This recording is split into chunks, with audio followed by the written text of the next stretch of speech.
one and all, Jasper here, and with this being the 5th episode in this series, I don't think I need to explain what this is about. If you're confused, then watch the first 4 episodes. Naturally, spoiler warning for not just the episode, but possibly for the series as a whole. And with that, no more wasting everyone's time. Let's get started. We start in the Vale, where we are introduced to Rhea Royce, who goes off hunting until she happens to come across her husband, Daemon Targaryen, who, without saying a word, uses his psychic powers to cause the horse to not only rear up, but also to fall backwards onto the Lady Royce, paralyzing her. He then picks up a rock and commits some good old Uxoricide. Fun start. So the big thing here is, from what we know about what happened to Rhea in the books, she fell from her horse and struck her head on a stone while hawking. However, the critical thing is, this did not instantly kill her. After the injury, she lingered for 9 days in her bed until she finally felt well enough to get up, only to collapse and die just an hour later. This makes it very unlikely, and I would personally say downright impossible, for Daemon to have been responsible for her death in any way. Not to mention, this death is a little on the soon side, as it would not happen for another year after Rhaenyra and Laenor were married. Skipping ahead a few scenes, we come to Lady Laena greeting the king of God. Damn! Even with that fake-ass wig, she is looking nice. With that said, it's impressive that she grew up by nearly a decade in just, 3 years? Maybe 4? Either way, nothing is outright contradicted here, to my limited knowledge that is, so let's jump to Alicent and Larys. Larys specifically mentioned Malvels being a plant from Braavos. Such a plant has never been mentioned before and is likely a creation from the show. Moving on to slightly more important matters, we get a scene of Laenor and Rhaenyra going on a walk by the beach. Quite romantic, and it is revealed that Laenor's taste in women is the same as his acting capabilities. Non-existent. You're a fool. I've come to meet my fate and you make a jape of it.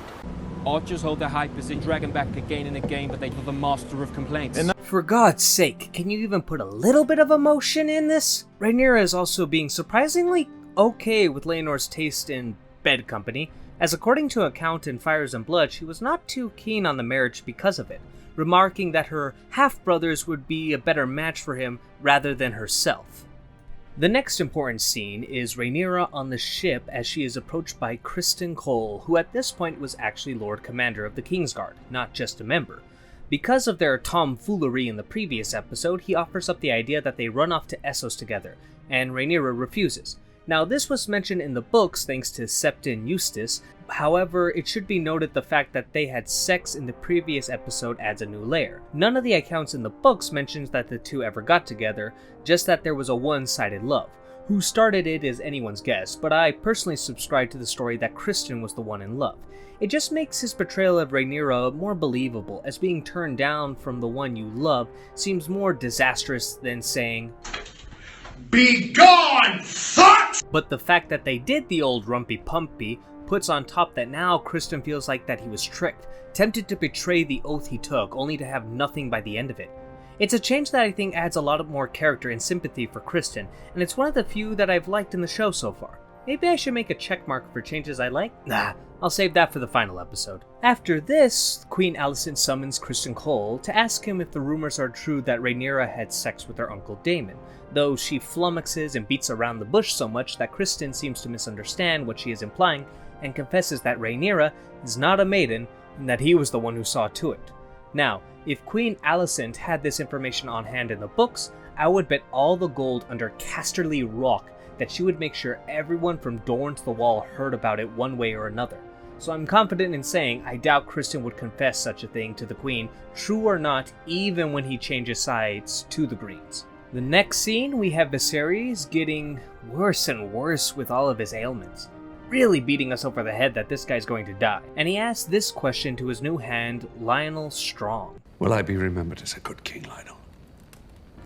Well, I put you as the 4th worst king in Westeros in my very first video, only beating out an unworthy king, a mad king, and a cruel king. So I don't think you will be remembered as a good king in my books. Sorry, Viserys. Still love you, though. But hey, now we get to enjoy, I guess, the welcome feast rather than the wedding feast? But either way, a few important things to go over. For starters, Daemon Targaryen being at the wedding seems unlikely, as at the time he would still be in the Stepstones fighting against the Triarchy and Dorne. and still be on Viserys' bad side, so one would wonder if he would be invited or allowed to show up, but also he's still married, so would he himself want to see his secret love, secret goal, whatever he feels to Rhaenyra, seeing her wed another man would not be enjoyable to him. Alicent arrives fashionably late to the celebration, and it's clear that they are using this moment to set up how the Greens get their name, which is ridiculous because the leader of the Blacks, Rhaenyra, is wearing a white dress. I wonder if they're going to get rid of the faction name. It would be a bit awkward if the only black family in Westeros was a part of a group called the Blacks after all. Either way, the Strong brothers chit-chat a bit, mentioning that when Hightower calls their banners to war, they light the beacon of said tower with green fire. Now, at first I thought this was crazy, as the only time I have ever seen green fire in this series is wildfire. And do you know what would happen if you were to light a beacon with that pig shit?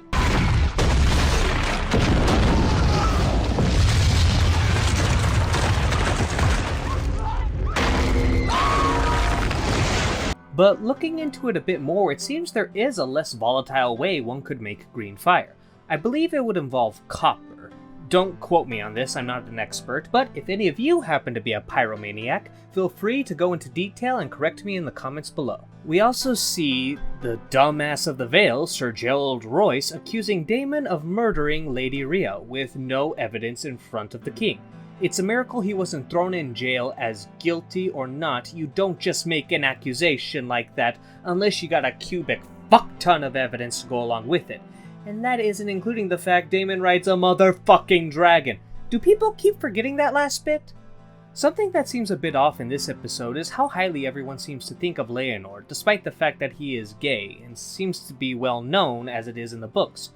Westeros very much is not a fan of homosexuality, and Laenor was not exactly thought highly by others because of this. It didn't help he also wasn't even a knight at this time, and was knighted just before the wedding. Not because he did anything to deserve it, but it was deemed necessary that a queen should be married to a knight. Later in the festivities, we see the Night of Kisses, and I thought Loras being called the Night of Flowers was a bit obvious.